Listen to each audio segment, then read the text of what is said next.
Tejvarta news network.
Babasaheb Ambedkar fresh व्हायचे आणि जेवायला बसायचे।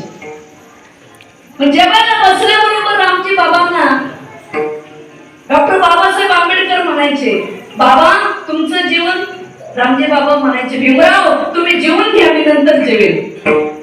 पहिल्या दिवशी, दुसऱ्या दिवशी पेपरला गेले, पुन्हा आले, पुन्हा जेवायला बसले, बाबा तुमचं जेवण मी जेवेन, भीमराव तुम्ही जेवून घ्या। पुन्हा तिसऱ्या दिवशी तेच, चौथ्या दिवशी तेच, पेपर संपले। डॉक्टर बाबासाहेब आंबेडकरांनी विचारलं, बाबा आज 4 दिवस झालं तुम्हाला मी म्हणतो, तुम्ही बाबा तुमचं जेवण तर तुम्ही म्हणता तुम्ही जेवून घ्या भीमराव, मी नंतर जेवण, पण बाबा 4 दिवस झालं मला एक भाकरी वाढता टोपल्यातली, पण टोपल्यामध्ये अन्नाचा कण नसतो, तुम्ही 4 दिवस झालं बाबा उपाशी आहे, काय खाल्लं? सगळ्या वडिलांनी एवढं वाक्य लक्षात ठेवा।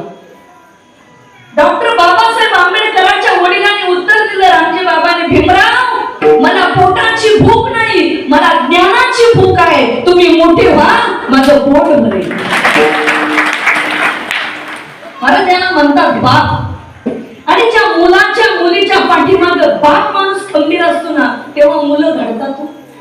लोकांचं मत आहे आमची मुलं बिघडली नाही, योग्य वयात बापाने मुलाला संस्कार चांगले द्या, कशी मुलं बिघडतात मला विचारा। पण बाप कमी पडतो कुठेतरी, आई कमी पडते आमच्या मुलाबाळांना संस्कार देण्यासाठी। आम्ही संपत्ती कमवण्याच्या नादामध्ये संततीकडे दुर्लक्ष करतो, म्हणून आमच्यावर ही वेळ येते।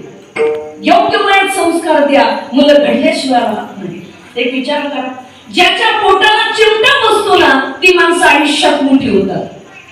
म्हणून आंबेडकरांच्या पोटाला चिमटा बसला होता म्हणून मोठी झाली, बघा लक्षात घ्या। आणि त्यांनी त्यावेळेस शिक्षणाचं महत्व सांगितलं, तेच राष्ट्रसंत भगवान बाबा त्यांनी शिक्षणाचं महत्व सांगितलं। बघा बरं कसं आहे, 18 पगड जाती जमातीचे ऊसतोड कामगार लोक, पण ज्यांच्या हातामध्ये ऊस तोडायचा कोयता होता, भगवान बाबांनी त्यांच्या हातामध्ये लेखणी दिली, आणि बाबाने एकच सांगितलं, अरे पुस्तक वाचा, पुस्तक वाचलं तर मस्तक सुधरेल, आणि सुधरलेलं मस्तक कुठेही नतमस्तक होणार नाही, आणि कोणाचंही हस्तक होणार नाही, ती भगवान बाबा।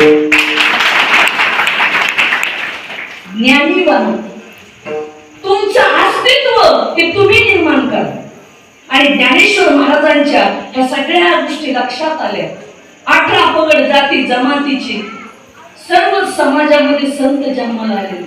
मग जर तुम्हाला मंदिरामध्ये काहीला येऊ द्यायचं, काहीला नाही येऊ द्यायचं, ठीक आहे, तुमचं मंदिर तुम्हालाच लत लाव।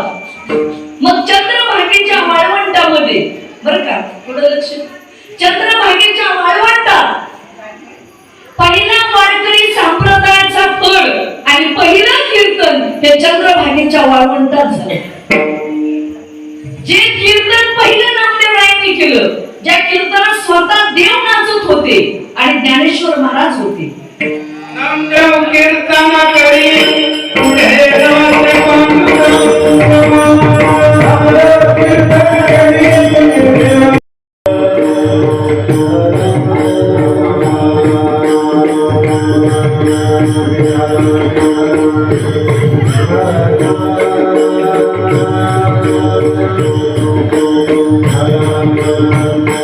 Thank you.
अभंग ज्ञानियांचे शिरोमणी साधकाचा मायबाप कैवल्य चक्रवर्ती श्री संत सम्राट उभ्या महाराष्ट्रामध्ये वारकरी संप्रदायाचा पाया ज्यांनी रचला, नवे नवे वारकरी संप्रदायाची मुहूर्त मेढ ज्यांनी 750 वर्षापूर्वी रचली असे ज्ञानेश्वर महाराज यांचा 3 चरणाचा नामाचं महत्व सांगणारा अभंग आहे.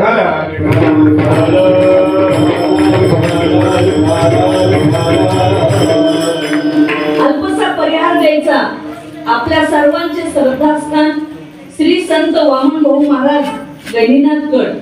संत वामन भाऊच्या आशीर्वादाने समस्त ग्रामस्थ, मला असं वाटतं मोसोबाची वाडी म्हणू नाही तर याला सुंदर गाव म्हणावं असं एवढं सुंदर नियोजन.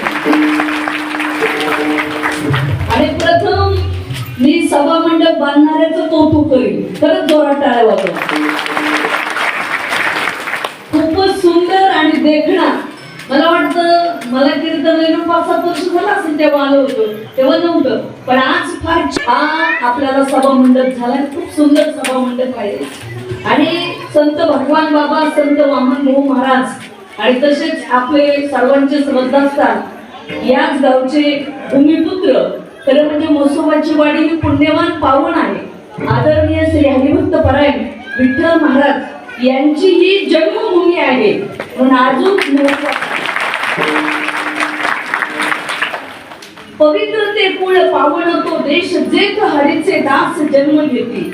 आणि या मोसोबाच्या वाडीचं भाग्य असे की या वाडीमधून विठ्ठल महाराजांचा जन्म झाला आणि गणिनाथ गडांच्या गाडीचे ते वारस झाले. म्हणजे हे गाव किती भाग्यवान आहे. जननी जन्म भूमिष्ठ स्वर्गादपी घरी असते.